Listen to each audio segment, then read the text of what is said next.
More recently, there was a type of cell discovered. It's called a fasciocyte. These cells are collected in the places that we may have trigger points. My belief is that when you do myofascial work, whether it's with the body lever or any kind of roller or ball, you're stimulating these fasciocytes to essentially lubricate and continue to work optimally. Yeah, we've been talking about myofascial release stuff quite a bit on the show. All of these different positions, part of what I call the movement vortex. Your body is this vortex or vortices, like a storm of different spiraling joints and muscles. Finesse is the focus, man. Like if you can look like you have an anti-gravitational machine, that's kind of what people are looking for. If you look at just the aggregate of how many surface, like big muscles we have for locomotion, it's not very many.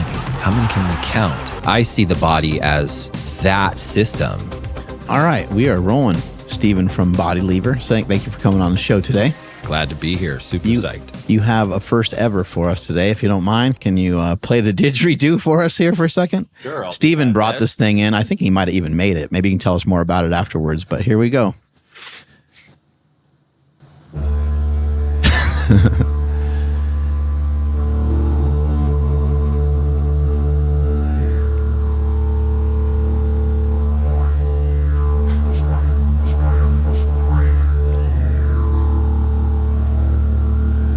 Damn.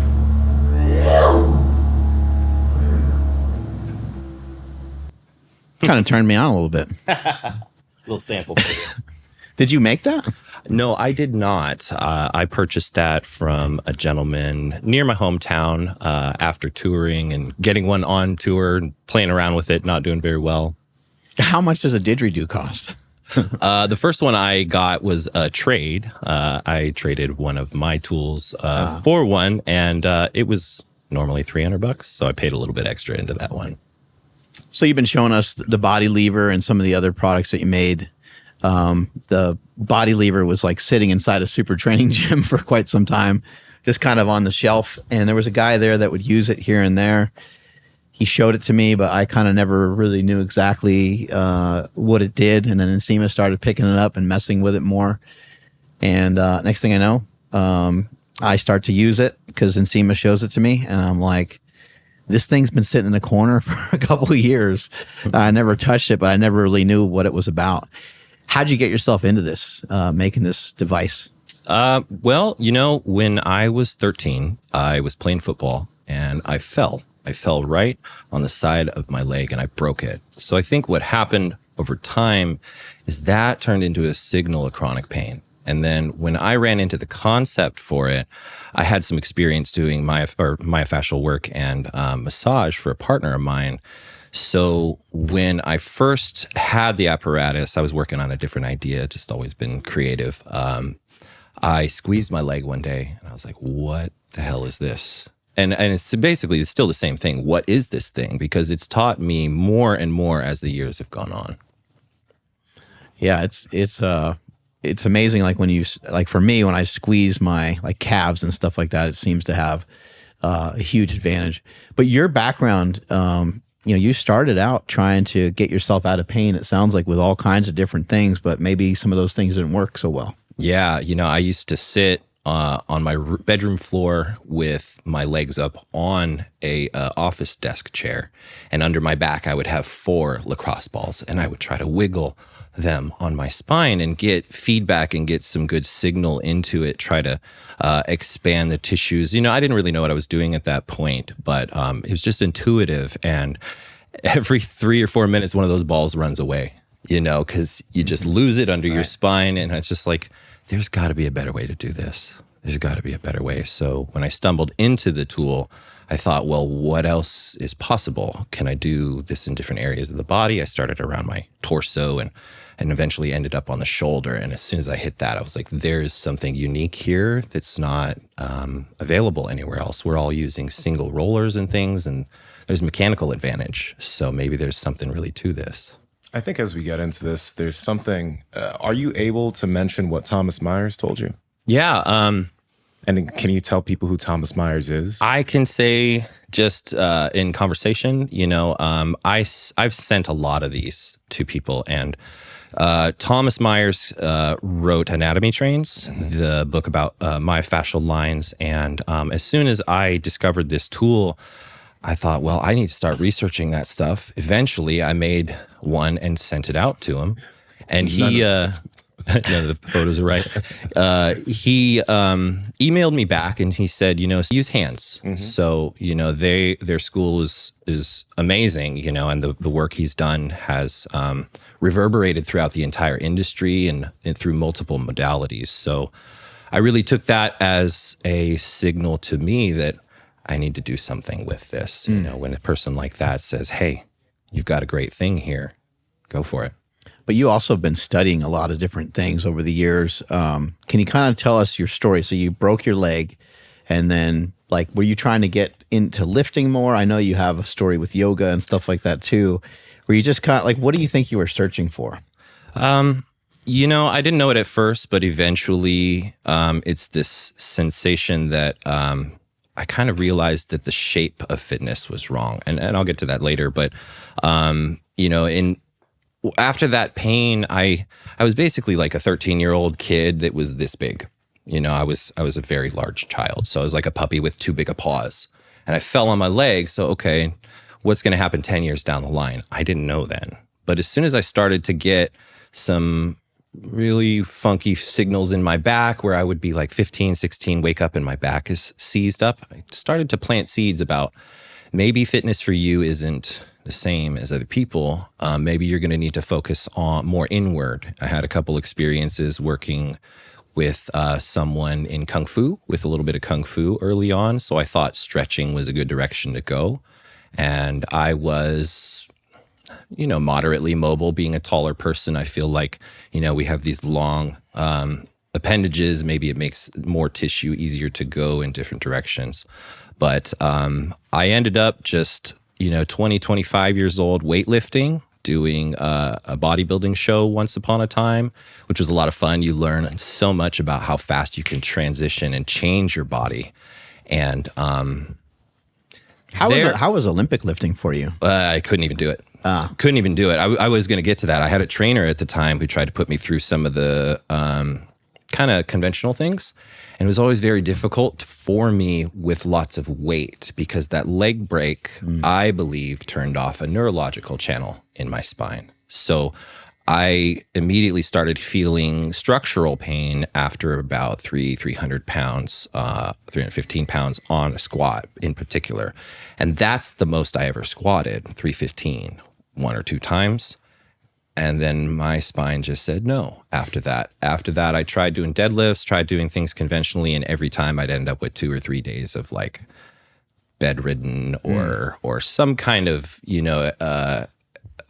asymmetrical symptoms after that. So it was always very painful. I want to mention real quick, I think what you mentioned there is important for a lot of people to understand because it doesn't mean that squat and deadlifts, that these are bad movements.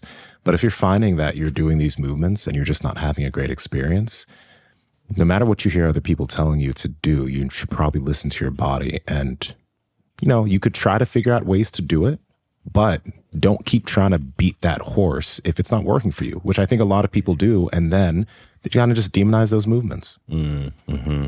I think that happens with everything. In my yoga experience, there's so many little, is it this pose or is it that pose or is it that or that? Is this rotated or is that rotated, And you can get really granular with it. Whereas with the squat, you're doing kind of the same thing, but with different body parts to get one thing better. So it does have that massive benefit of hey, you know what? My output now is I can squat 1,000 pounds. Whoa. Who could say that? Maybe 5 people in this state or in the wherever you happen to be. One of them's right here. One of them's right here, right. But, you have associated drawbacks that may come in 10 years or 20 years from that. But it's no different for the other side of the range of it. I have an incredible range of motion sometimes, but because I started on an asymmetrical frame and didn't do enough rehabilitation because just didn't have that structure in my life at the time, I've ended up with more problems down the line. So I would totally agree. It's about what you're doing, what you're focusing on, and keeping that in balance. When did you end up getting into yoga, by the way? I would say 2017, 2016-ish. I started because my roommate at the time said, hey, you're sitting in a desk for a job. I was doing some underwriting at the time and said, come into class. And I was like, oh, wow, I can't even do an arm balance. I should be able to do this, And then it's like, why can't my arms hold me up in doing this posture? Mm-hmm. Oh, it's about way more than just the arms. I'm not thinking about this correctly. So it started this whole cascade of transformation, really. Yeah, we've had other people on the show too talk, kind of poorly about yoga. And, I kind of find that interesting because you always just think, well, yoga seems so innocent. It seems like a good practice. Anyone who's ever done a yoga class can kind of recognize that there's some value to it. Like the instructor always has like a cool message, and it seems like the vibe is a particular way. So if you're somebody that feels comfortable in that kind of space, then I'd imagine that going to that often and having similar people around you probably makes you feel great. But there's some things that are done in yoga that maybe aren't the best practices, just like we can say about the gym, just like we can say about training. And Nsima mentioning squat, bench, deadlift, maybe there's some good and there's some bad to it. Like if you try to do max squats and you're not that proficient at them yet, and you're going right up against your capacity, maybe often, maybe not for everybody, that's going to be the best. And maybe there's some practices in yoga that maybe people should kind of watch out for. Yeah, I think one of them that's kind of glaring right in the beginning, I was listening to, the recent cast that came out this week, and I'm talking about energy efficiency and doing performances, doing things when you're at a sub-maximal level, when you don't have your 100% behind you. And I think that there's this kind of, not ethos, but a surge, everybody's like, show up to class, be committed, show up. So I go to 50 classes a month sometimes. Like, what? It's too much, So just like I was hearing on the other cast, like I'd end up in this place where I'm trying to maybe do a handstand, but I'm at 30% of my capacity.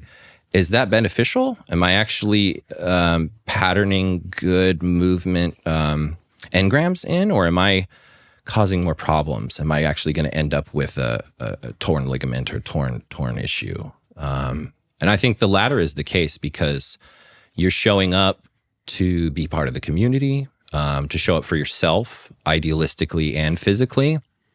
But then maybe there's too much. Maybe you're asked to do too much. And in the sweep of everybody else doing stuff around you, you get caught up in the group, And, I'll say first and foremost that I think that myself included, obviously, but I think that teachers, yoga teachers, fitness teachers in general, are all in a space of I'm trying to output my maximal good, from the perspective that I have. And we're all kind of weaving together in this storm of fitness that's happening and discovering things all together. So, and yoga, they are trying to hold, and there's many different forms of yoga, but normally you're trying to like hold a position. Basic yoga, you're trying to hold a position for a couple minutes. Then the instructor asks you to kind of move to another one. You might hold it for 2 or 3 minutes. What's kind of interesting about that is if, you kind of just observe yourself throughout the day. If you do things for a little bit too long, sometimes you get kind of stagnant. It doesn't matter if it's walking, jogging, standing, sitting. 2 or 3 minutes wouldn't be too long, but 2 or 3 minutes in some of these positions could be a little compromising, because oftentimes you're trying to find your end range of a particular movement. Yeah. And I think there's a relativity to understanding where those ranges are. There's a practice that's somewhat more esoteric called Eldoa, where they try to get you to your end range and then contract in that end range to teach you how to facilitate that. But it's not, you just can't start there. You got to start in a place of what's the phrase? Proximal development, right? In a space that's just challenging enough, but not too challenging, so that you're going to have some merit, some benefit, and some gain, but it's not going to take you out for 3-4 days. And when I used to go into the gym and just blast myself all the time, I'd be that way, and you just still do it until you can grind out. And then when I got into yoga, it was like, oh, I can do this even more so, because I'm not hypertrophy blasting my muscles. I'm not going to be as sore tomorrow. I'm only like 10% sore. So I could just carry that day over day over day over day. And then you just end up, I remember going into a few classes where it was just like, I'm here, but I'm not. I'm done. And just lay down the whole time. And the yoga teachers always say, you have permission to do child's pose anywhere at any time. I'm like, now is my time. You know? So makes me wonder with yoga because, so many people speak pretty badly on it because of like all the passive range of motion that people get into and causes joint laxity, etc. But it makes me wonder. It's like you see some people who are able to have full control in these ranges. They're not passively getting in there; they're actively in, actively out. And you think, well, what's the problem if you have actual control over these very long ranges and you're not just passively lax in there, you're in and out, but with pure control. What are your thoughts with that? Because you're an instructor for a long time. I think that what tends to happen is we get entranced in how we're doing things, and then changing it at all makes us feel like maybe the bedrock of our education is invalid. Like, oh, I told you for 10 years to do it like this, and then today I changed my opinion. I did something else, and like that keeps people ingrained to where they are for long periods of time. And then when something, shaky comes out that really challenges it, then maybe there's an issue. So for me, I see it as straight line and curved geometry. So we tend to think in straight lines. It's easy to do so. We look at buildings and they're built in opposition to gravitation. So we think, oh, we want to stack our bones and just, kind of work like we see buildings. But we didn't evolve that way. We evolved through curve and translation, trying to oppose gravitation. So, getting confused in those straight lines is really like being a dog watching television. It's like, oh, I understand some stuff going on here, but there's a lot behind the scenes that you don't have a purview to. So, yeah, yoga is kind of one of those things where somebody might have a capacity to move in these different directions, and they might be able to do it forever, like without any pain, just like we see sometimes with powerlifting or Olympic lifting. So it's hard to say like, hey, that's wrong. You can't really just blanket statement, say those things. I mean, it's hard to have like proof, how people do stuff and the effort they're putting in. People's capacity is a huge thing. If someone's going, like if I went to a yoga class and I'm like, hey, I got hurt, I think people would be like, well, obviously you got hurt. But if it was a smaller person who was more mobile, they would be like, you got hurt doing yoga? They'd be like surprised and shocked. But I think one of the fallacies of everything that all of us are trying to do is that a lot of times, I mean, think about it. You're trying to have a class. You're trying to have a stretching class with like a bunch of people in it. It kind of doesn't really make a lot of sense, because if you're going to power lift or if you're going to do some other type of lifting, CrossFit does classes, but we've seen what happens there as well. Like having a class is not a great idea. Having a group of lifters, having 4 or 5 people that are on par with each other. I remember telling people many times, they're like, hey, can I work in on the bench with you? Like, no, you can't. Too many plates to take off. This is where the stronger guys are lifting. It's not so much about, it's about experience more so than it is about the strength level. Right. And we know how to help each other. We know how to lift off for each other. All the little particulars that we might need. We know about all that. And so doing these things in like these big groups, I think is catastrophic. And I think that's easy to point out rather than saying like, oh, I think this is wrong because you're moving this particular way. I mean, we can go back and forth on that a lot and we can have conjecture on that. But again, there's going to be some bendy people that love yoga that feel great about it, and they're going to always feel great about it. Yeah, I couldn't agree more. I think that there's certainly a lot left behind in the group classes because the individual needs are left by the wayside, and like you said, it's just, you're there, but there's this momentum, right? And if you're caught in that momentum, then you're not going to be able to stop and do all of the little things that are going to make it just right for you. Like you said, if you go into a yoga class and got hurt, it's like, well, because maybe I didn't have a block under my my butt while I was doing this particular stretch, or, you know, whereas the other person, they just bent right into it because their spine allowed them to. Well, it doesn't mean that their spine is in better health than yours, I would say, because it could be that they're bendy like that because there's a space in their body that they're able to borrow from.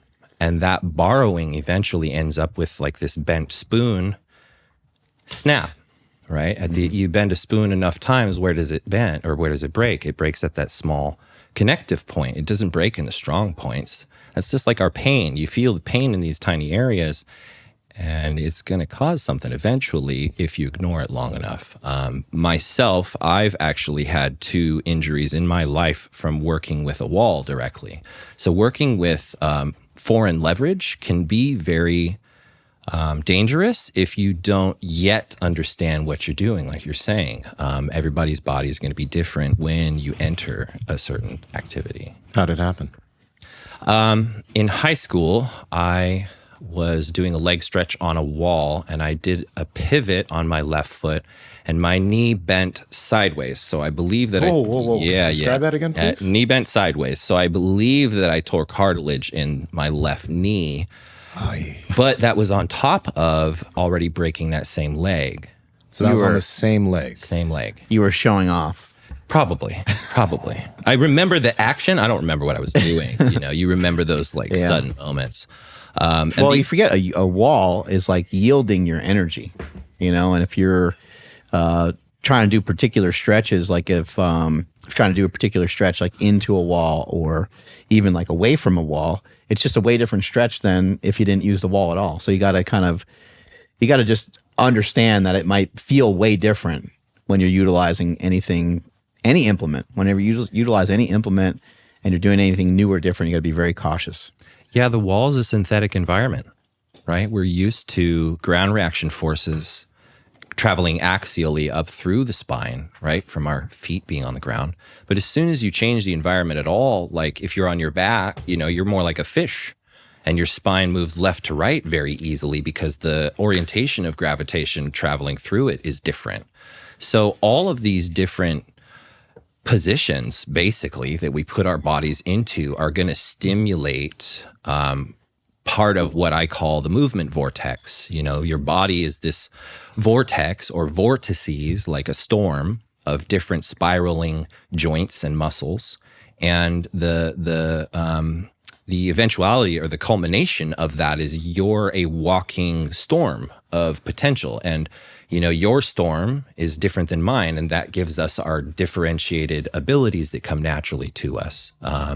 And then trying to retune that storm, it's a very delicate and long-winded process.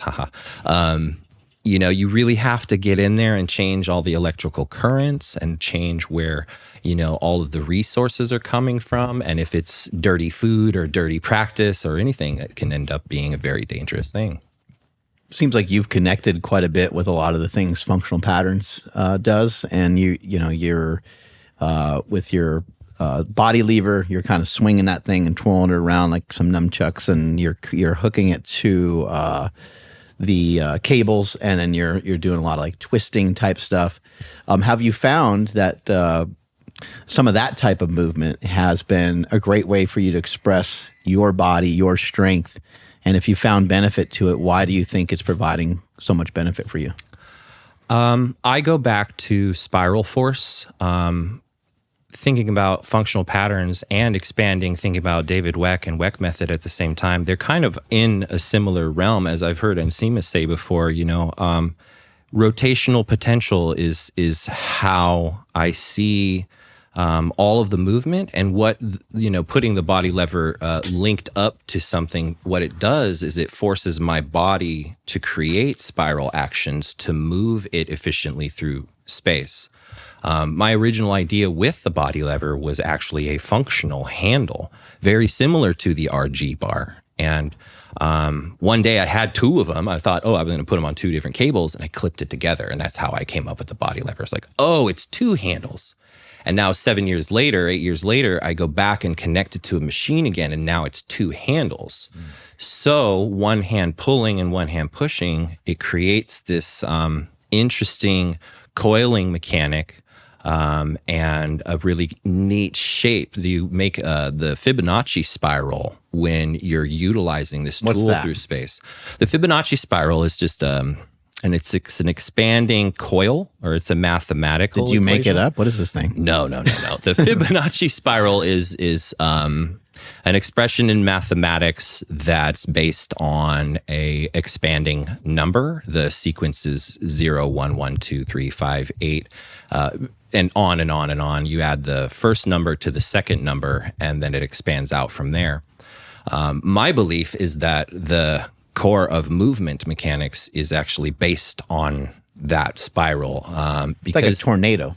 Yeah, very much so. You would see the funnel moving up and out in a proportion similar to it.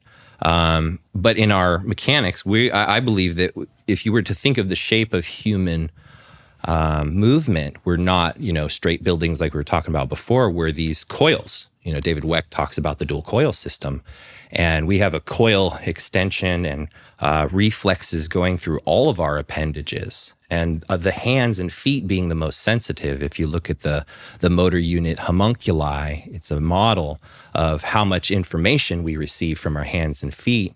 There's so much from them that I'm led to think that we really do think through rotating and articulating our appendages, and that our spine responds as like a lag force, as a stretch force. I reframe stretching as lag. It makes more sense to me this way because it's an automatic response, your body trying to hold things together when you've already made an action.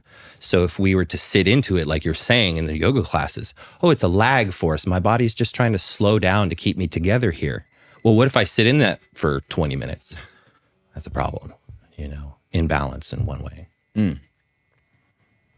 Yeah, maybe a little too aggressive, right? Just kind of hang out in that position for way too long.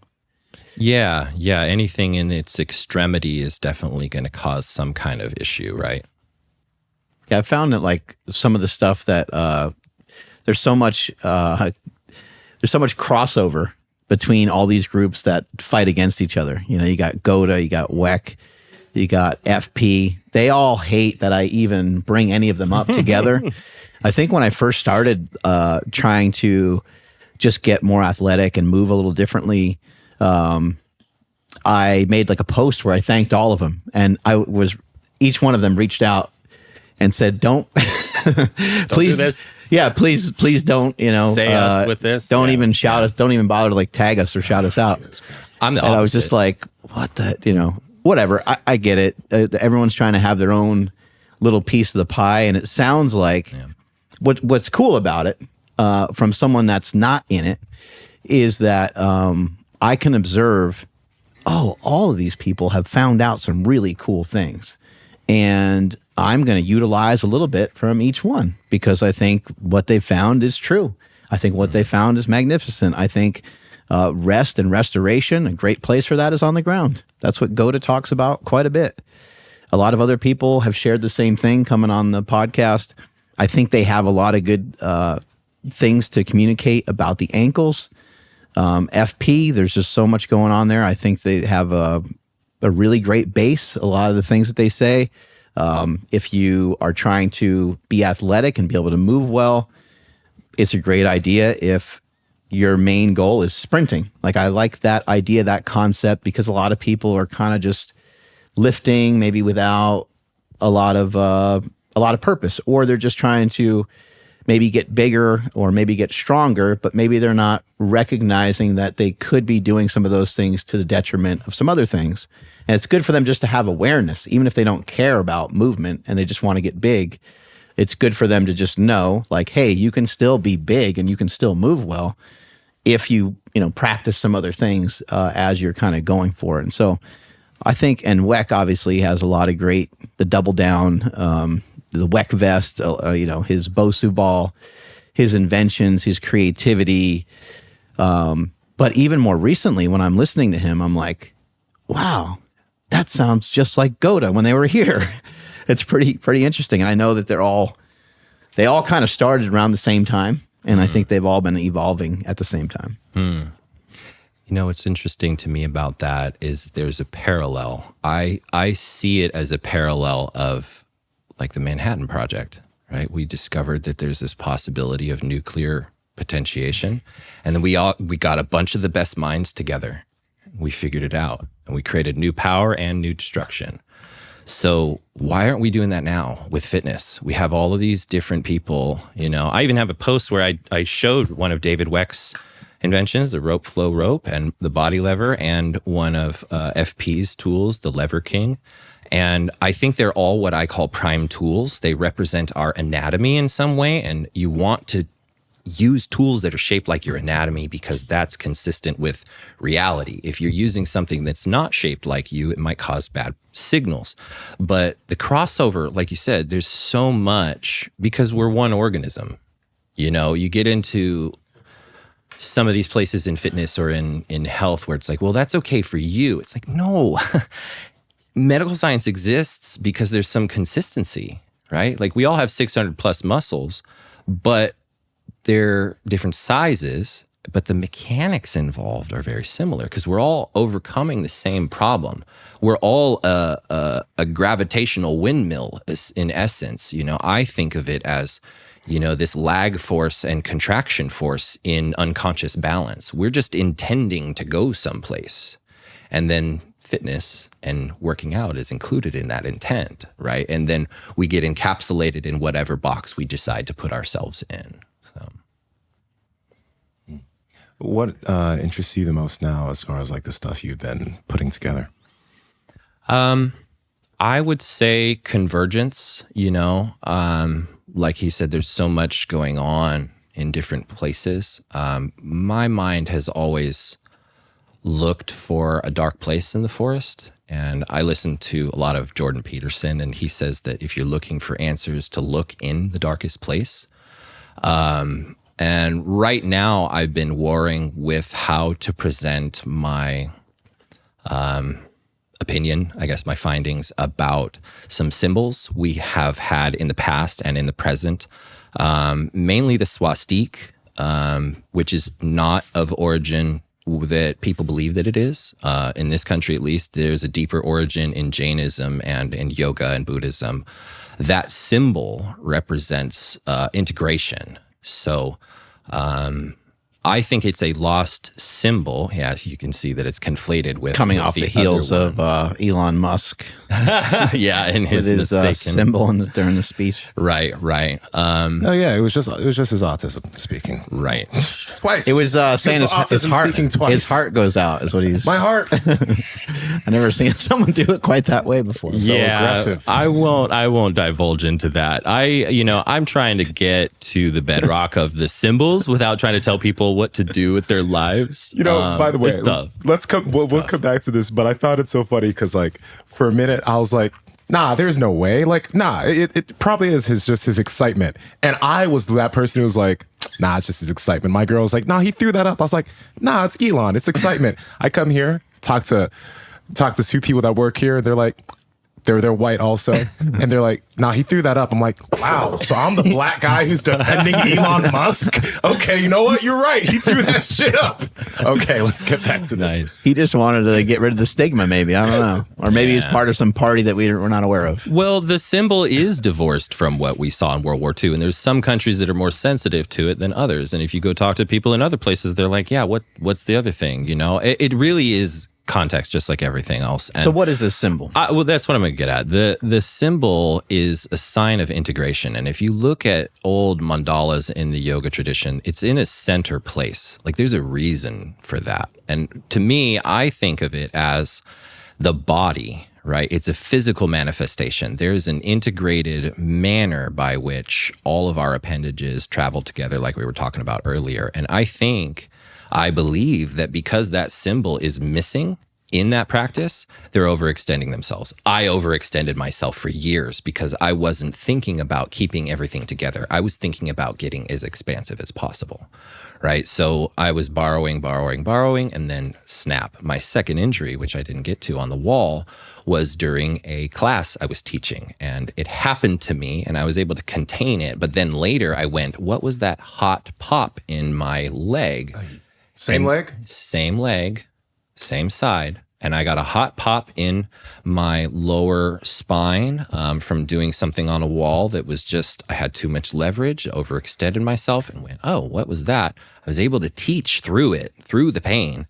And then over the next 4 weeks, while I was doing some work and making body levers, because I make a bunch of them by hand, I slowly got stiffer and stiffer and stiffer until someone said, like, hey, man, something's going on. You know, you look stiff and you don't ever look that way. So I noticed couple cool words that you used. You said look in the darkest places. So what does that mean to you after listening to some Jordan Peterson? Because you and I have had pretty long, in-depth conversation about how you listening to Jordan Peterson really helped you and kind of saved your life, I guess, in some ways, right? in some ways, yeah. You know, I listened to his accounts of him walking around the world and people approaching him and saying like, hey, thank you, man. You know, and being super kind to him, which is like, oh, people are actually really nice. You know, he's a controversial figure. And I think to myself, like, did I stumble into pulling the body lever out of the ether and now it's my Excalibur? Oh, great. Oh, wait, now I'm Arthur and I'm responsible for bringing this into the world. But at some point, maybe that will happen to me where people will approach me and say, hey, thank you for that. And that has, I thanked you for it today. Exactly. You know, and like I can't, just that kind of thing, like that drives me forward when I've been standing at the machine for hours, like in pain, making it happen no matter what. It's a big reason why you're here is because you've been making these things by hand. And we recognize just how dope that is. We're like, this is awesome. This guy's all heart, and the heart is part of the body lever logo, which is cool. Yeah, lev actually means heart in Hebrew. So I put it right there for a reason. So it would be body lover, body lever, self-lev, self-love, you know, all of these kind of double entendres. Got to get me one of those body lovers. Yeah, right. Get a good squeeze on. Darkest places. Yeah, you know, going back to the darkest place, the key to what you're looking for philosophically is in the darkest place. It's that place where your mind is hiding the answer, or your ego is hiding the answer. We think of the ego as some of this like perpetual like evil thing sometimes, but really it's not. It's something that we all have that helps us navigate the world. So it's hiding certain aspects of the world from you, and those are the dark places. And if you go into those dark places, you'll find the things that you're not adhering to, the things that are making your life difficult. It's kind of the places you don't want to go, even when you're just by yourself, thinking your own thoughts. No one else can even see them, or no one else even knows they exist, maybe. But they're things you're ashamed of. There's things that you've done, maybe, and it's, maybe we can say it's a good idea to probably sort of like clean out your closet a little bit, right? Yeah. It's a good idea to like go back and say, oh shit, I think maybe that's why I acted that way during that time period. That wasn't great. Like I need to get my shit together. I need to do better. I need to be a better person moving forward. I can't believe I treated that person that way. You know, fuck that person. I'm not going to call them, but moving forward, Yeah. I need to make sure I don't treat people that way Yeah. anymore. Or maybe you do call that person and maybe apologize for the way you were acting at that time. But I think it's hard for us to realize when somebody is acting a particular way. It's hard in the moment to be like, oh well, that guy's just in a rough spot in his life. Maybe that guy has an alcohol problem, or maybe he has a issue with his kids and he's taking it out. Like you don't really think that way. You just know the person's like hurting you. What could be true? You know, I that really changed a lot for me when my father was a very intense verbal person, and I kind of garnered a bunch of that, and I've really had to calm myself down over the years. But it's great for creativity when you want to fire around a bunch of ideas. You know, what could be true? It's like you could be in traffic and angry at this person who's like cut you off in traffic or whatever, but like maybe they have a kid in the car who broke their leg. And you're the one that's in the way, right? And it's like, oh, wait, what could be true for that person's situation? And that's why I think Deepak Chopra talks about the car being the ultimate spiritual challenge because you're constantly challenged to allow people in front of you. It's this constant forgiveness. It's constant. So if you want to have a spiritual experience, go get in gridlock traffic and try to forgive everybody. You know, you'll transcend yourself. And I've practiced that, doing that, you know, listening to podcasts, Jordan Peterson, Alan Watts, you know, driving around the Pacific Northwest. My wife is like, no one's getting in front of me. And I'm like, everyone can get in front of me. I don't care. I never even really thought about it. Yeah. I like to just keep a certain space. I kind of drive a little bit like a grandpa. I mean, I'll go a little bit fast here and there, but I like to, have like, I don't know, 5 to 7 car lengths. I'm like, I'm good. I don't need to be, I mean, I'm not going anywhere any faster pressed up against the back of someone's car. Right. And, you know, when we went to Davis, you parked outside of town. And I was like, why are we parking over here? He just walks right into the kava bar. Like, oh, there's no parking in town. So when you're patient, you notice all of the factors that are actually going to impact everything you do. Yeah, why get stressed out about a parking spot? Just park where no one else parks. Right. Jumping back to the symbolism of the swastika. Swastika, yes. I would say, and back to FP, integration, you know, and the dark place. I think that's the answer. That symbol is the answer FP is even looking for, but they don't want to look there because they don't want to look into yoga. I'll tell you right now, there's a ton of really great stuff in yoga. In fact, when I took the 10-week program, the first 5 weeks being myofascial work and all of the stuff that was talked about in posture, my first 200-hour yoga teacher training was with a gentleman who had 15 years in the medical field. He taught me all that stuff, most of it anyway. It just wasn't in the same context, you know, because in yoga, you're on your lily pad of the mat. You're not doing everyday activities. So there is this embedded ethos and deep research, but it's just been stratified. It's been stratified and kind of thrown in every direction because now we have how many different styles of yoga? You know, you can't even name it at this point. I consider it a 4-letter word now because there's just so much going on with it. I just can't even define it. So for me, I try to divorce myself from the traditional practices and I incorporate things that I've discovered over the years that have really worked, namely functional handles. Like I was saying before or out in the gym, the idea started as a single side. You know, I was attaching it to a cable machine. It's a functional handle. The reason I was doing that is I was trying to fix my chronic pain. The reason I discovered that was because I went to yoga classes and I was like, oh, it's not all just lifting weights. There's all of these different dynamic things. And there's a little massage practice too. How can I try to integrate all this stuff together? And then the body lever itself as a tool, as a guru, has taught me year over year because all a guru really is an object, a person, or a thing that removes obstacles from your path. And this being pain, chronic pain. Do you think a tool is like imperative because that's what separates us out from the other animals, right? The other animals can kind of be taught to use certain things a little bit, and there's like birds that will use rocks and they'll drop them into water so they can get the water. Like there's really smart, the animals are really smart. Yeah, otters with a rock and they smash the shells open and stuff like that. And maybe some of these animals are even smarter than us in some ways because they don't even need language. They don't need a phone. They communicate with each other with sonic noises and like magnetism and telepathy. Who knows, right? Yeah, there's a lot of things we still don't even fully understand about like octopus and dolphins and all this stuff, right? But for the most part, I think one thing that separates us out and allows us to be the apex predator is our usage of tools. 100%. You know, you look at the hand difference between us and even our closest relatives and just the smallest structure difference, and they can't grip things like we do. You know, and then you talk to David Weck and he talks about this core fist concept where you have these overlapping fingers and digits. And I created a handle based on that. That's my Helix Mace handle. It's like getting a grip on the universe. Those sorts of things really do play into how all of our movements manifest. Spiral geometry first and foremost. We're just misdirected with all of our endeavors. Yeah, when you have a tool, it seems like it just allows you to utilize your whole body. Like if you swing a mace, you can swing a mace and have it, I guess, pull or torque you a particular way. Mm-hmm.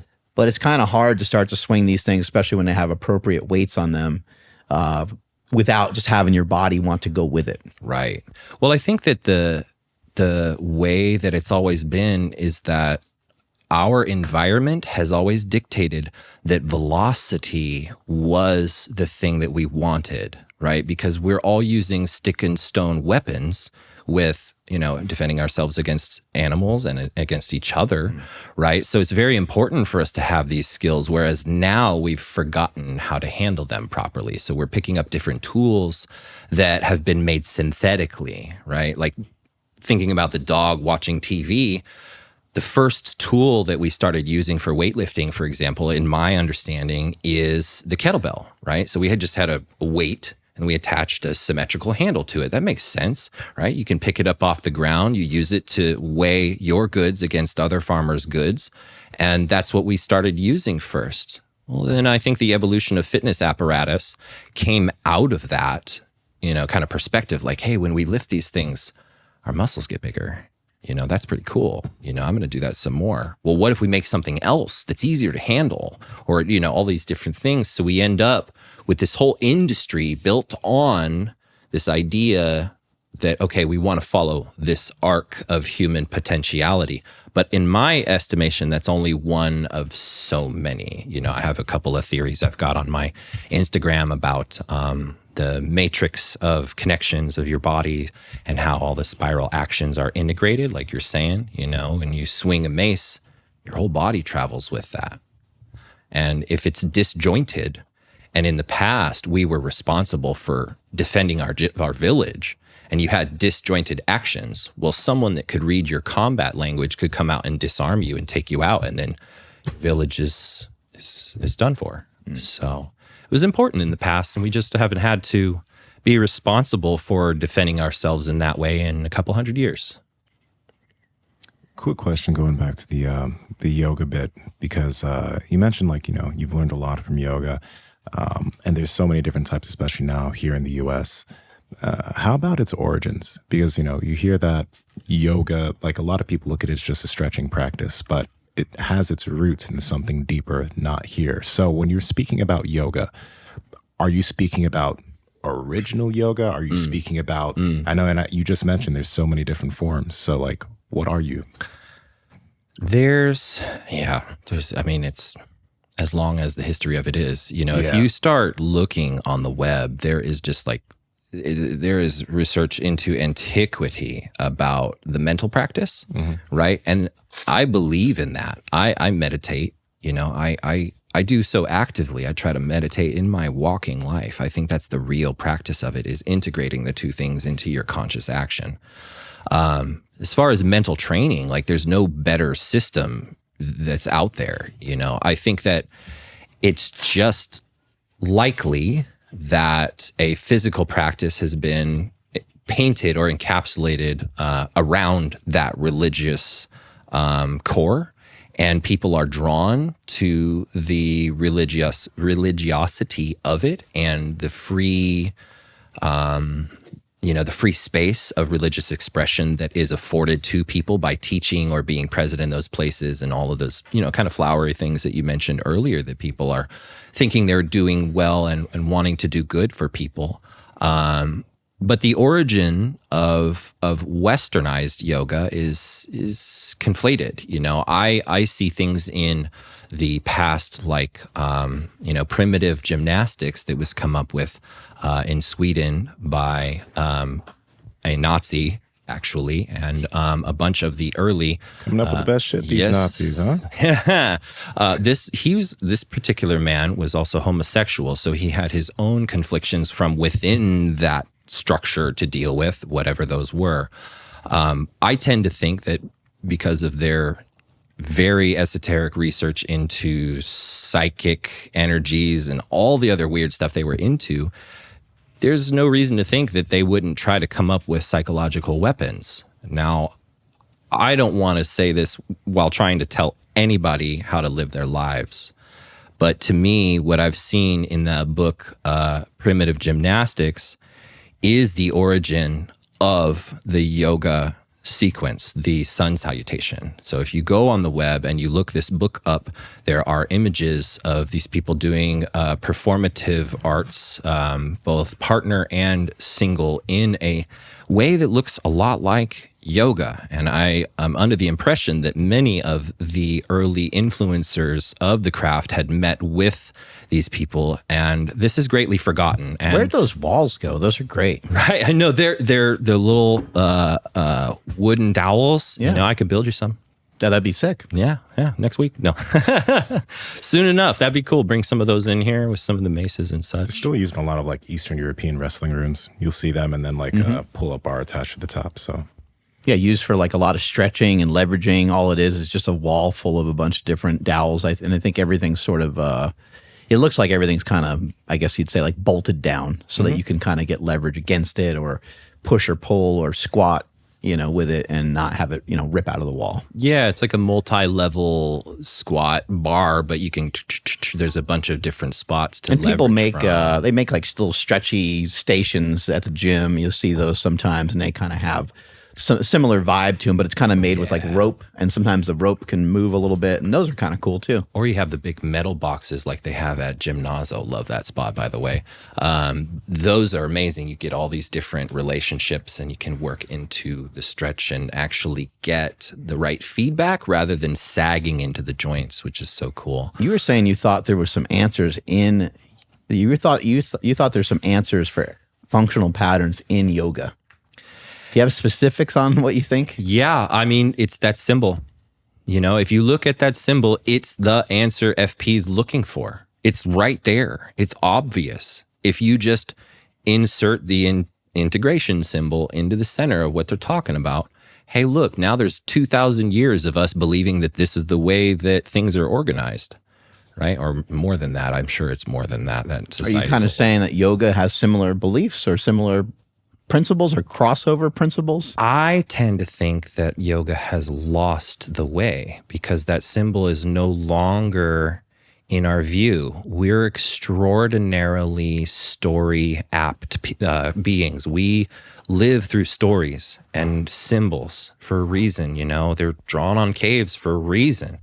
With that symbol missing, we're not paying attention to the fact that all of our limbs want to move with one another, you know, and when we're stripping away from that integration by making one limb move one way and one limb move the other, maybe we're actually pulling apart this symbol of integration that's actually created our society over time, whether it's social integration or physical integration or mental and spiritual integration. It's all a spiral of potential. And that's really my deeper theory, is that there's a great spiral that is the center or the lattice for all of this stuff to run on.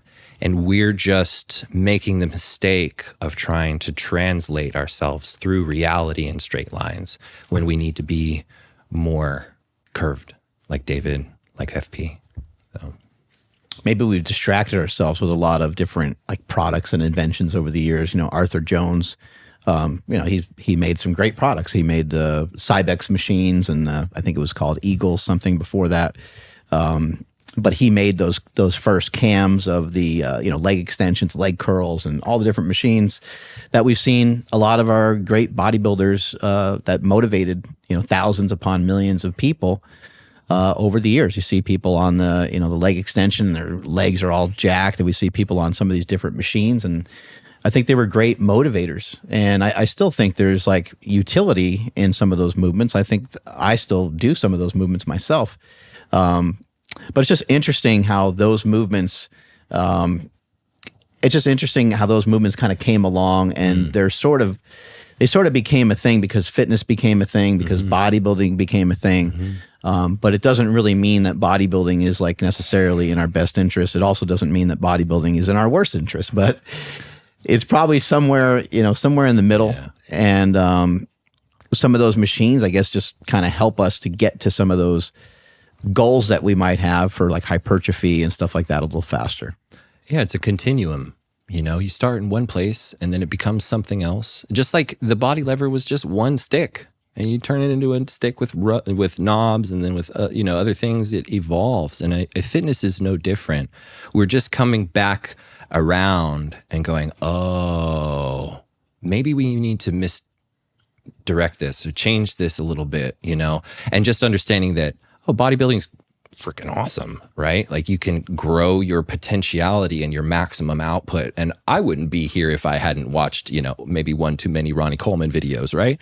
And there's benefit to that, but it's just not all of fitness, and I think FP is a challenging voice to kind of contend with, because they're like, hey, let's pull it back. And it's just these fundamental things, right? I think they're missing a couple. I think catching and jumping are of the 6 fundamental things that the skeleton can do. And I actually have a real theory about that that's in my Instagram.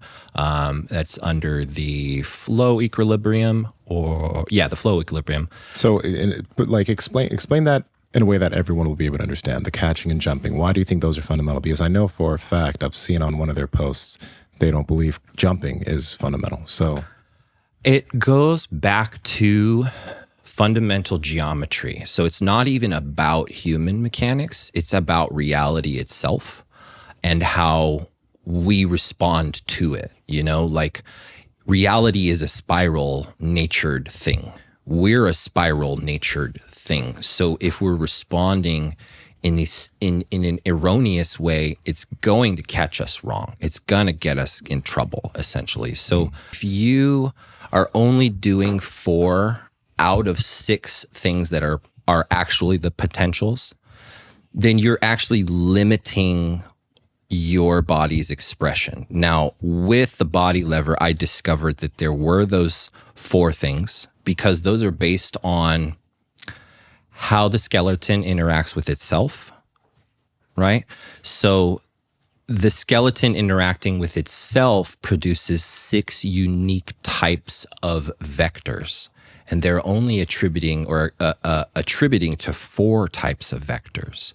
And those other 2 types are catching and jumping. And those come from what I call spherobolic travel. We were talking a little bit about this earlier. When you deviate from thinking about straight lines and you go into the curvature and think about how that curvature manifests into the skeleton, you can swing things, right? You can throw things. And then catching and jumping are involved with something called hyperbolic travel, where it's something you talked about kind of briefly the other day, where like when you jump and you land, what's the sensation when you land? Like you don't control that. That's all like a lag force, as I call it. It's your body catching you from hitting the ground. So aren't we doing that in every single step? Doesn't gait mechanics have catching in it in every step that we take? So if you're not accounting for it in some way, shape, or form, then it's missing in the overall equation. And then if you're thinking about catching specifically, it's what I call a distally driven activity. So you can be doing a proximally driven activity like running, for example. So running is your spine undulating side to side, creating this force that's going out through the limbs. And you're dissipating that force by throwing the limbs through the air and hitting the ground in the way that you do. But you can do that activity and turn and catch a football at the same time, because you have 2 different systems, 2 different rotational systems that are functioning at the same time. Your distal and your proximal. So those 2 systems interacting with one another create those 6 different types of movement. So FP has only accounted for 4 of those. And I believe that those other 2 are imperative, All right, Mark, you're getting leaner and leaner, but you always enjoy the food you're eating. So how you doing it? I got a secret, man. It's called Good Life Protein. Okay, tell me about that. I've been doing some Good Life protein. You know, we've been talking on the show for a really long time of certified Piedmontese beef, and you can get that under the umbrella of Good Life Proteins, which also has chicken breast, chicken thighs, sausage, shrimp, scallops, all kinds of different fish, salmon, tilapia. The website has nearly any kind of meat that you can think of. Lamb is another one that comes to mind. And so I've been utilizing and kind of using some different strategy, kind of depending on the way that I'm eating.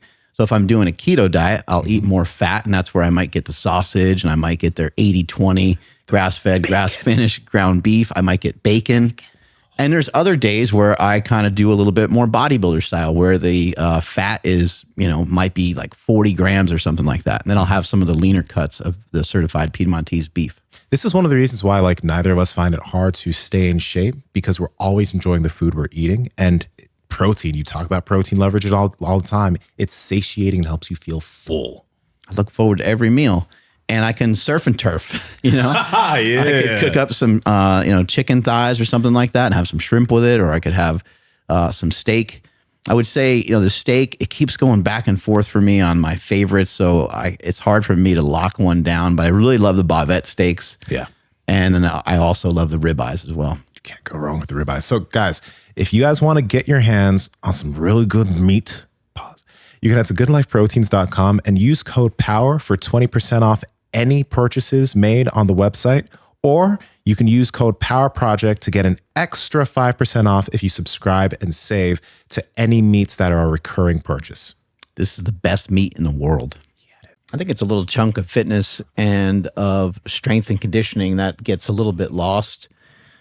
I don't exactly know how you train it or coach it, but I have seen it coached to people like Patrick Mahomes, where he actually practices finesse. He actually practices trying to make stuff look good. His coach will have him do something that's tiring. He'll have him do something where his heart rate goes through the roof. And we see this with tactical people as well. Yeah. They'll have them do a drill. Maybe they do, maybe they do 25 burpees as fast as they can. And then maybe they got to run to a station and aim their gun and shoot at something because they're trying to, have it mimic the fight or flight response that they might get into.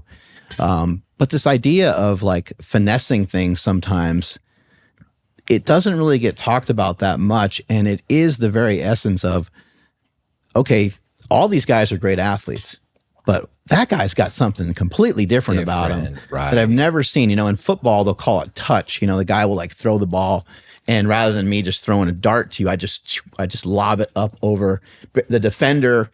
Almost touches the ball. The linebacker almost hits the ball, and it just perfectly lands right in your hands. And you don't really. It's kind of an aspect.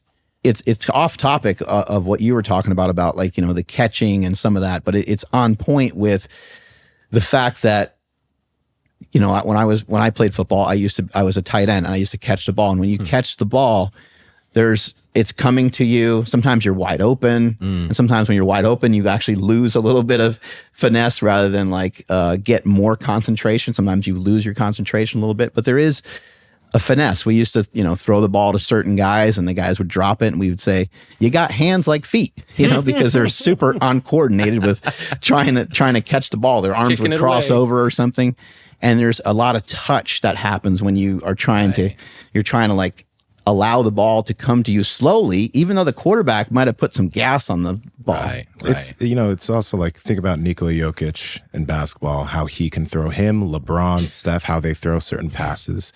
Think about how Messi receives a ball when he's his touch, him or Neymar or any of these guys, when they receive a ball, it's there's this, like you mentioned, a level of finesse, a level of fluidity that they have that is just very, very smooth, where other people can do it and you can just tell it's not as clean, it's not as smooth. And some people just say you train that in your sport, but yeah, how does one attain that, I think that Bruce Lee said it in one statement. He said, I'm not afraid. I think I'm getting the quote right. I'm not afraid of the man who's studied 1,000 punches. I'm afraid of the man who's done one punch 1,000 times. It's that finesse, that level of I can get this punch through any amount of defense you could possibly try because I've done it in every situation possible, you know, or when you're swinging things like baseball bats, you swing a bunch of different types of bats. And as an aggregate, you get good at doing all of those activities.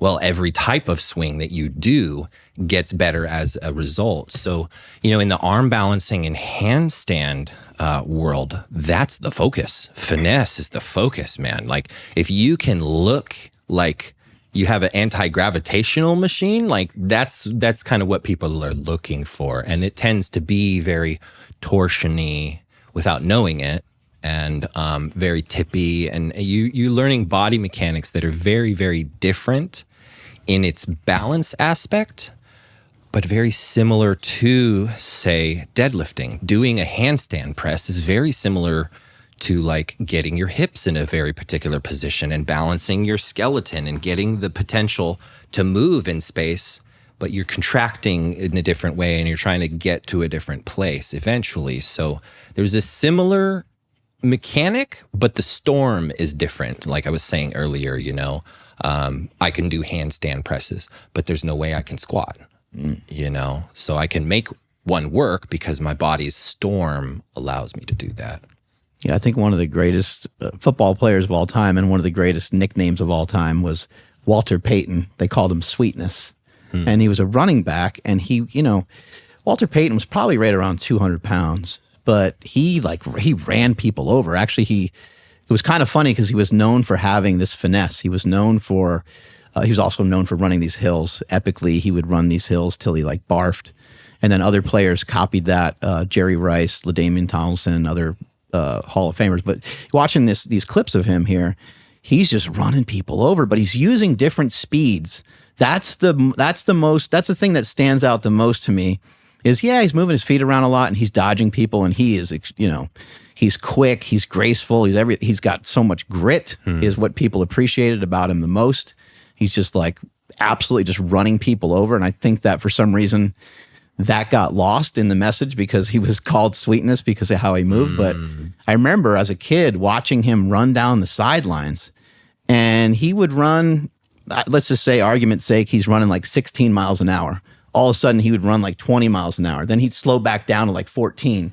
And he would do a changeup like they do in baseball. They do a changeup in baseball and then the guy can't hit it anymore. So it's just a really, really cool to have that capacity as an athlete and to be able to do it on game day the way that he did it. Yeah, skeleton control. And that reminds me of Jujitsu, right? Because you have, like, wrestling is this like all out thing, but Jujitsu, there's these moments of like gauging it and gauging your opponent much more, you know, even to the point of like not letting them know your breathing pattern and breathing quiet.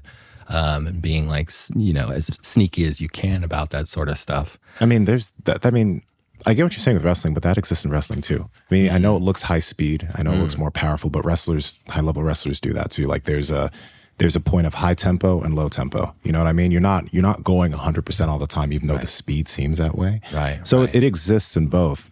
But I do understand what you're saying when you say it kills you when someone does that. When someone changes their speed on you, like if you're trying to wrestle or grapple with somebody and they're going hard, and then they slow down, you're like, oh, okay, they slowed down. Then boom, they just destroy you sometimes with coming back in fast. That's the cool thing about what both of you guys are talking about, because like, I mean, Walter, like he's not running full blast the whole play. Right. You know, he knows when he needs to put his foot on the gas. He knows when he needs to take his foot off. When he sees somebody, he knows he better just like, you know, put his shoulder pads down low and just try to run him over. How do I dance around these guys here? Yeah. That's really cool. I really did want to touch on one particular thing that I've been looking at and thinking about for some time, kind of tapping back to Tom Myers. They talk about trigger points, you know, and that's been a big thing in the world of myofascial work for a long time. More recently, there was a type of cell discovered, and it's not super well known. It's called a fasciocyte. And it seems to me that these cells are collected in the places that we may have trigger points. What these fasciocytes do is they produce hyaluronic acid. So it's that stuff that you see in your tears, you know, it's the fluid that innervates and lubricates everything. So My belief is that when you do myofascial work, whether it's with the body lever or any kind of roller or ball, you're stimulating these fasciocytes to essentially lubricate and continue to work optimally. I've had many instances where I'll hit something on my body, and then the next day I have reverberating changes just because of that one like release of maybe a small space. But deeper places definitely take a lot longer. And I tend to think that that's where these cells are collected and they're trying to do the most work. And that might be a good signal points, things to pay attention to, where you feel these deep like collections to really be working around those areas as much as you can. Yeah, we've been talking about myofascial release stuff quite a bit on the show. And shout out to Kelly Starrett too, because he's a pioneer of so many of these things as well. And we sometimes forget he's a good friend, and we sometimes kind of forget he's been talking about all the stuff that we've been talking about on this show for many, many years, including the myofascial release type work. But I've noticed, when I do that kind of work, I'm always kind of fascinated by like, not so much like, where did this come from? I'm not stupefied by that. I kind of know like, okay, I was running yesterday, so my calves and shins kind of hurt. But I do sometimes find something in a different location and I'm like, oh, that's kind of weird that hurts. What's even more strange is that I had no idea that there was like a pain button there. I had no idea that there was this spot, this trigger point that's causing like a referred pain. I mean, sometimes you find something in your elbow or your forearm and it goes all the way down into like your fingers.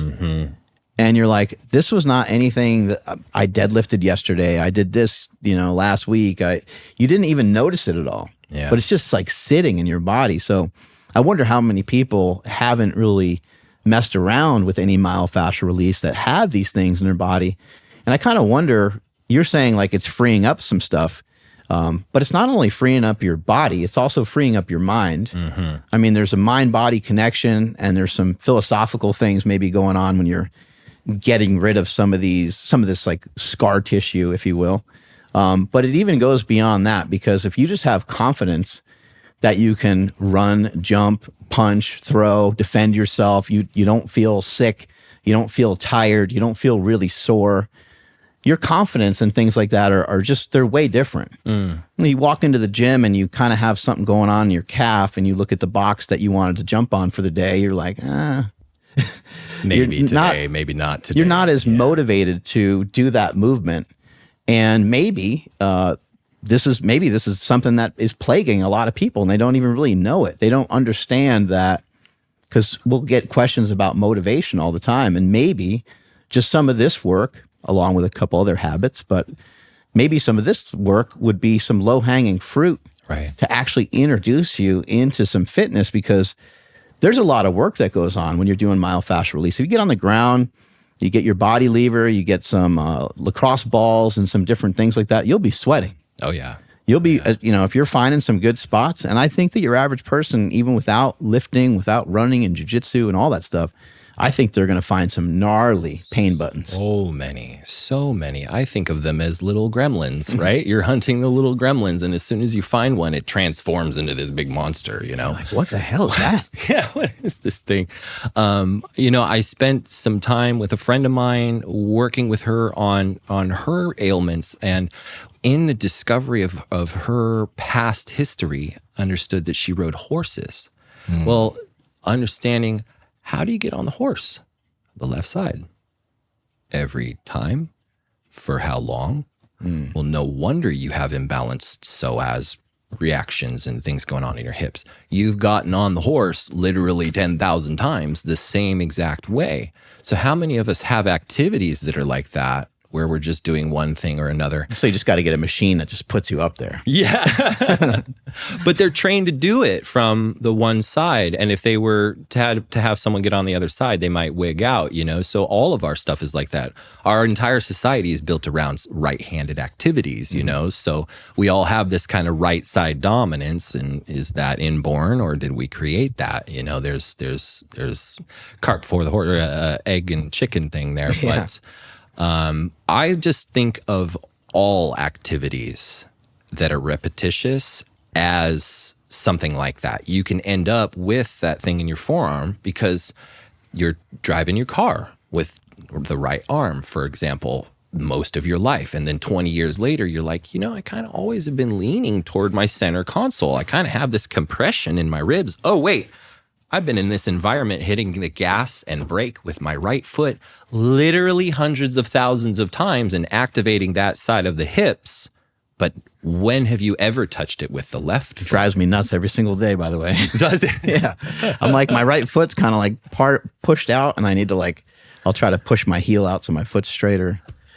I don't know. Yeah, I started putting a sole step in my car so I could push my foot down, the left foot against it, and actually get some activation in there. But I'm dealing with a little pain in the hips, so I'm really trying to do every little practice that I can that'll mitigate that for me. So I think some people, when they hear about asymmetries, I've seen this from a lot of coaches. They just they kind of poo-poo it and mention that it's something that people it's not a big deal. Everyone has asymmetries, just train hard and it's not a problem at all.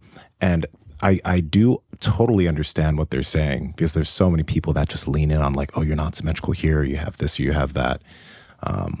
But that's why it is good to have practices that kind of allow you to work both sides of the body. Like there is rope flow, but have practices that allow you to work your left side. For a lot of people, it's the left side that doesn't get as much rotation or movement as much as your right side. See what you can build on both sides of the body. Work that weak side, because you'll probably find a lot of gold there. yeah, 100%. As soon as I started working with WEC method information and methodology, I stopped having as much hip pain from yoga because I started working with all of these things I hadn't been doing before, and you just investigate another modality a little bit. It doesn't take long to get to 50, 80% proficiency, at least in the understanding and the basics of something.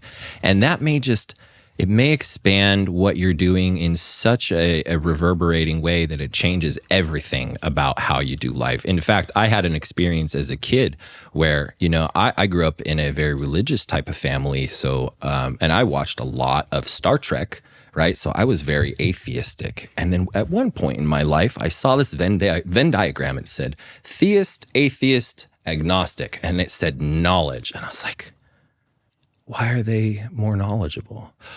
Oh, because they're looking at both sides of the issue. They're not getting stuck in one place. It literally changed my intellect, just a little representation of that. And I think that everything can be that way. Every skill that we train our bodies into can be that way. I feel like if you learn how to do a headstand, whole new world, right? Whole new world.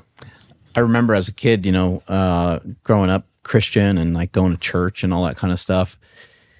Unfortunately, like the messages that you learn from some of these religions or some of the things I was taught was like, you're either all the way in or you're not. You can't, there's no middle ground. And as you get older, you're like, that doesn't really have to be so. Like I can be spiritual, I can believe in God, but I could also believe that there's a potential possibility that maybe he doesn't exist, or maybe he's not a he, or maybe it's not the representation that we think it is. I could be open to a lot of other things, and I can open the door for science. To the devil. I can open the door, to the devil. Yeah, I'm going straight to hell for even having this conversation. But in some dialects, the serpent was the good guy in the garden. He told everyone about those things. This podcast, Satan. It's gone downhill worse than ever. Yeah, but you're kind of like, you learn those things, and as a kid, you're like, oh man, I gotta like choose a side. Like this is, I better straighten up. You can't cuss and all, you're going to hell and whatever else was sold to you. And as you get older, you're like, oh well, I can utilize a lot of those principles. I can be a good person. I can work on myself, and I think ultimately you got to try to come to your own conclusions. And I think the same is true with diet. The same is true with your fitness. The same is true with every move that you make. You got to kind of figure out, you don't have to necessarily belong to any certain thing. If you can sort of, have a 50,000 foot view, you might be able to see a little bit differently than a lot of other people. And maybe you won't get caught up in just believing these kind of finite things. Yeah, it's like a nomadic way of life in your intellect. You're not just like kind of moving from one space physically to the next, but mentally too. Nomadic, not having a single point of reference, but learning from everybody that you can. And that's how I've always gone into yoga classes. Even with people I maybe didn't like, I would go to their class because there's something to learn from that person. And as soon as I started looking at FP that way, learned a lot more because I was able to reflect on what I was doing, what they're doing, and go, oh, okay, there is some crossover here, like you said earlier. Something you mentioned early on was you were warring with, not worrying, but you were warring with the idea of like how to present stuff. And you mentioned a couple times like getting injured. You mentioned being a yoga instructor and getting hurt. Have you oftentimes sort of felt like a pretender? Like, oh man, I'm the yoga guy and I just kind of hurt something. I need to not show that I just injured myself in my own class. I think it may be deeper than that for me personally. I'm the only man left in my family. And the men prior to me in the prior generation slowly killed themselves through drugs and alcohol, things of that nature. So for me, I've attempted to go the other direction to steer the course for my go family. To a sperm bank immediately. Oh, because I'm the only one? Yeah. It's funny. Right. Maybe. Last man standing. Last man standing. Well, I think it's just made me respond to reality in a particular way. You read about great personalities that like cured childhood cancer. Well, that man's parents died when he was a child. So he developed this extraordinarily firm, resolute ability to say, no, we're going to keep going when everybody else is like, oh no, this is dangerous. This is hard.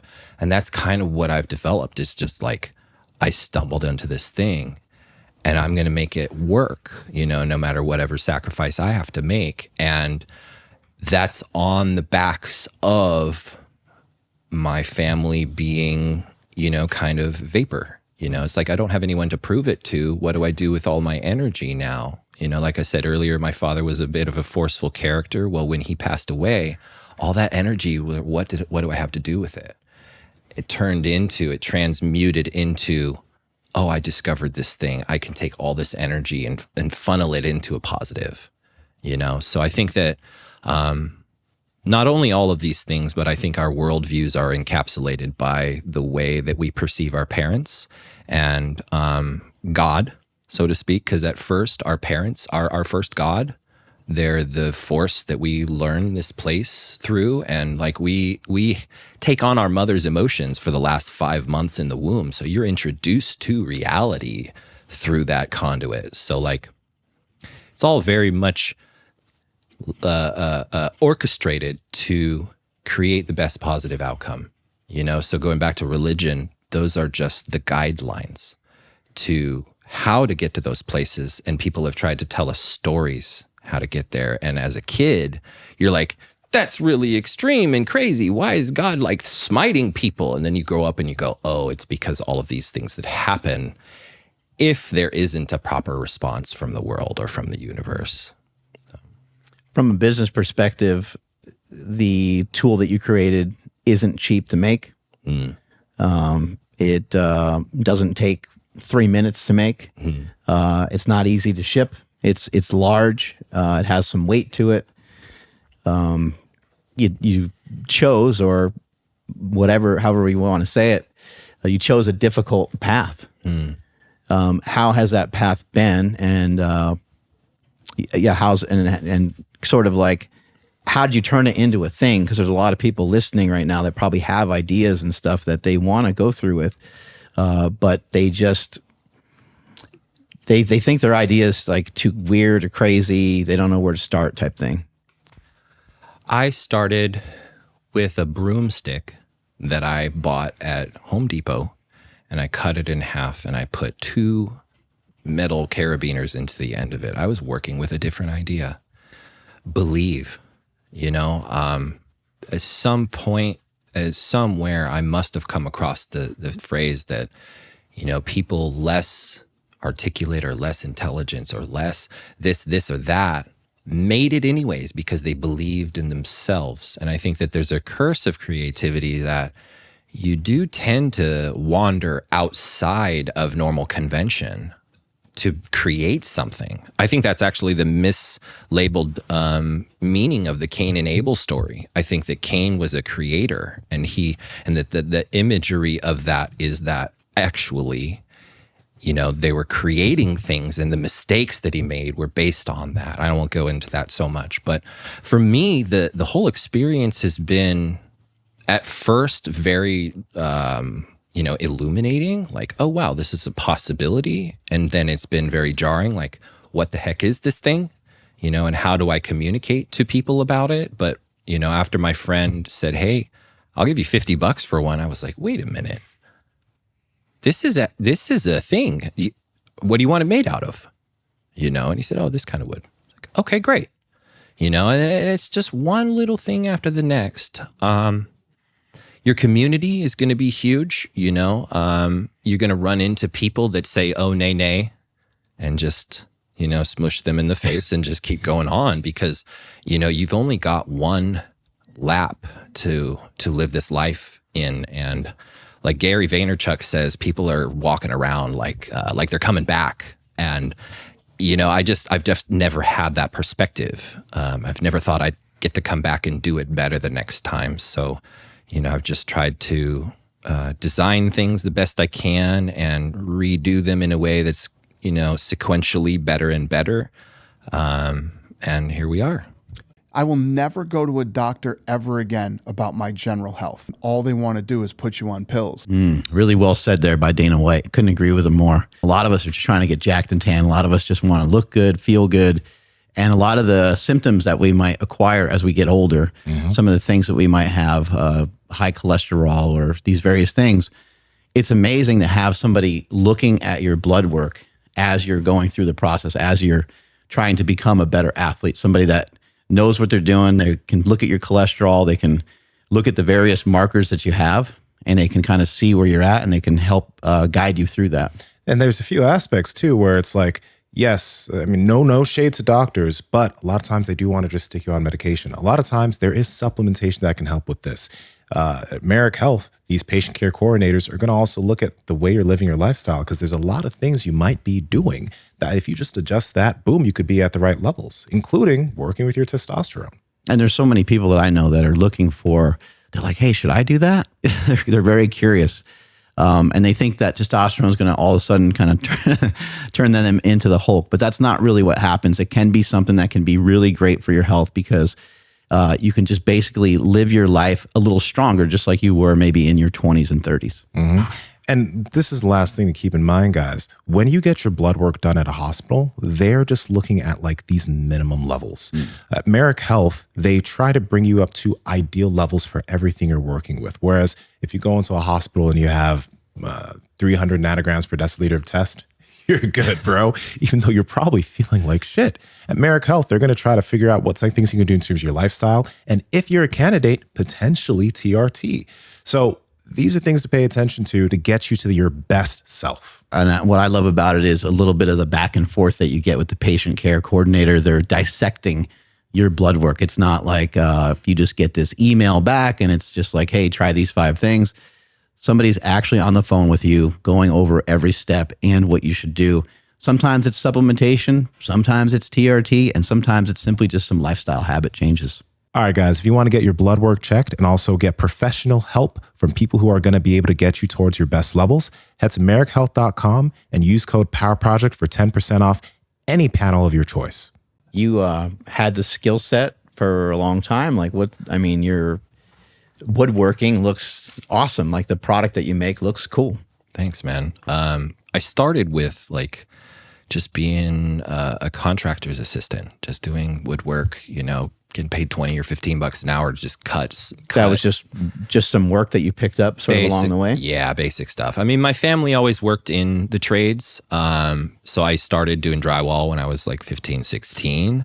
So I had a little bit of knowledge base in that. And I was known as art guy in high school, always carrying around my portfolio and getting angry if people, mess with my artwork or my stuff. But You were painting, drawing. drawing mostly. And that bled into, creating these tools. And it's really an obsession of creativity. If you're a creative person, it's like growing leaves on a tree. And if you can't create, it's like being suppressed in the winter and your life just kind of shakes apart. So, I've basically structured my whole world around making this happen. And that means, I lived in a Sprinter van that I converted for a number of years and traveled. That's not very glamorous if you're into that sort of thing. It's not always glamorous anyway.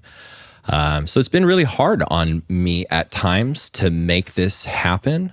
But I've known that the greater good, not only for my own body and my own experience, but for humanity is the reward for this, because these tools will get left behind, just like the other people, great personalities we've talked about, in the spectrum of fitness tools. And, somebody the next generation will make one that's like got vibration and made out of super cool, stuff, and, it like does your laundry for you also. But, for now, we have simple tools that have complicated implications, versus the complicated tools that we've built in fitness, like the big machines that have very simple implications. So. How did you not quit? Because I think, especially recently, you went through a tough time with the place that you were at and so on. And it seemed like you probably had many opportunities to be like, you know what? It was kind of cool while it lasted, but I should probably move on to something else. I burned all my boats, in that great story. It's like, we're here on the island and we have to take Troy. Well, if we have the boats, we can always go back. So I did that in my life, and in a way, my family structure did that for me too. So not having other men that I was accountable to, and learning from in the same way as lots of families, I was able to go outside of convention and do things differently for many years, wood turning in itself is an old art, and most people in my generation are like, oh yeah, woodwork, right? Wood turning, what's that? Oh, it's a different thing. It's like, no, it's a really different thing, And then amongst those weirdos, I'm a hyper super weirdo because I'm making like, a spindle rather than bowls. Lots of people will make bowls and such. So I would say that I've always just known from that first time I squeezed them what's possible for other people. I watched my father suffer in a wheelchair the last 6 years of his life. And, compared to other people's experiences, his wasn't that bad. And I know that this tool out there en masse can do things like FP is doing, and really assessing, addressing, and fixing some of the ailments that people are facing. And I think that that's really what's always gotten me through the day. How about you've got some other tools outside of the body lever, like you have the shorty lever, you have the hand lever, you have I don't know if you started selling the smaller maces, but what made you come up with some of these different tools?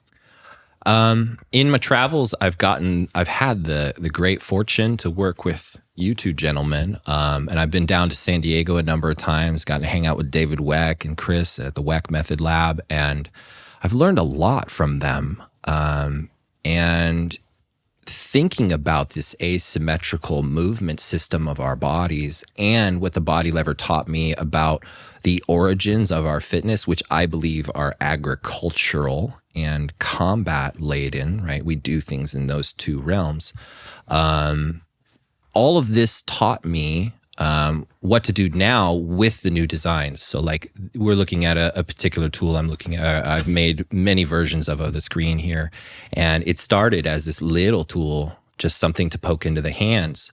But over the years, I saw a number of different tools. So I integrated all of them over a number of different designs. And now we have this handy lever that's a gua sha and a hand massager like a fire stick and a percussive. So you can actually tap it onto your tissues or scrape through the knee right there. That feels great when you have a little knee sensitivity.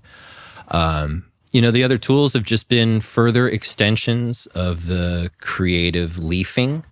And working with, reverberating minds like David has been really amazing.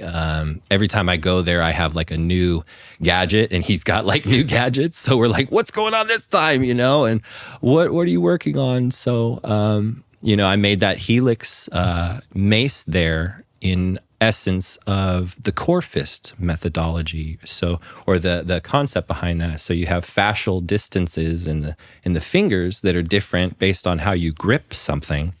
And that particular handle I designed to make a core fist around a handle itself. So it's got a little bit of a different, you can see it in the mace that Nsima has been using here.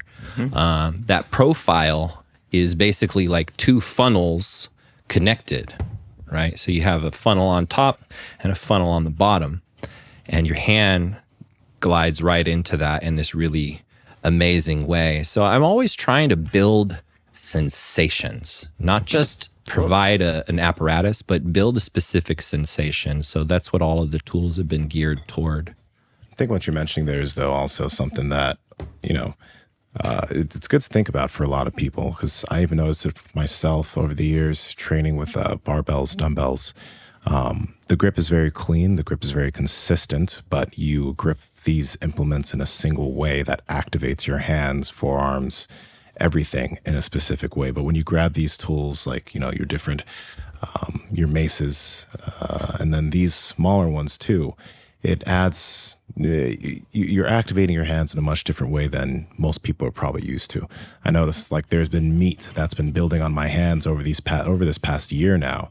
That is just like, damn, I did not know my hands could continue to get this strong, but it's making a very big difference. Yeah, the hands are the key to the spine.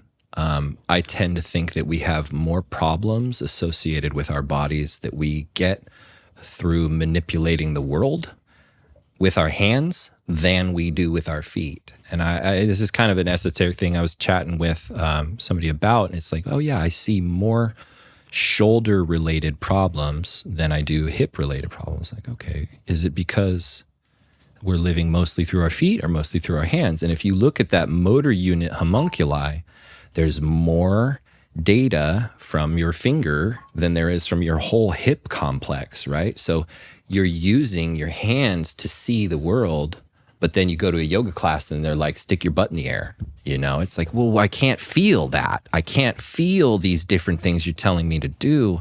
So it's always this split of like trying to understand what works the best and how to get to the best sensation.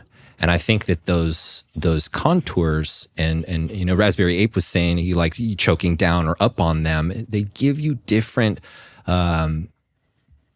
air reactive forces in the same way that stepping on different things gives you ground reactive forces for your feet. So it's kind of correlated differently. I like some of these things where you're just going to do like a crazy amount of reps with. And I think that if we're thinking about our hands and how to get our hands to move better, I think it's important that they probably do quite a bit of repetition. It might be important, just like any other body part, to do, heavier stuff here and there. But I think, seated rows and like, a dumbbell row, I think it covers a lot of those things. Even a pull up, things like that, I think cover like a lot of grip strength. But moving those around and having them kind of bend your wrist in particular ways, it's like, yeah, you can kind of load it up and have fun with trying to figure out a way to move it like in isolation, or a way to move it with your whole body to be able to kind of flex your wrist and have it like not hurt and things like that. Or you can just have a real modest weight on there and you can just do a shit ton of reps. Get a lot of burn through the forearms, a lot of burn through the hands.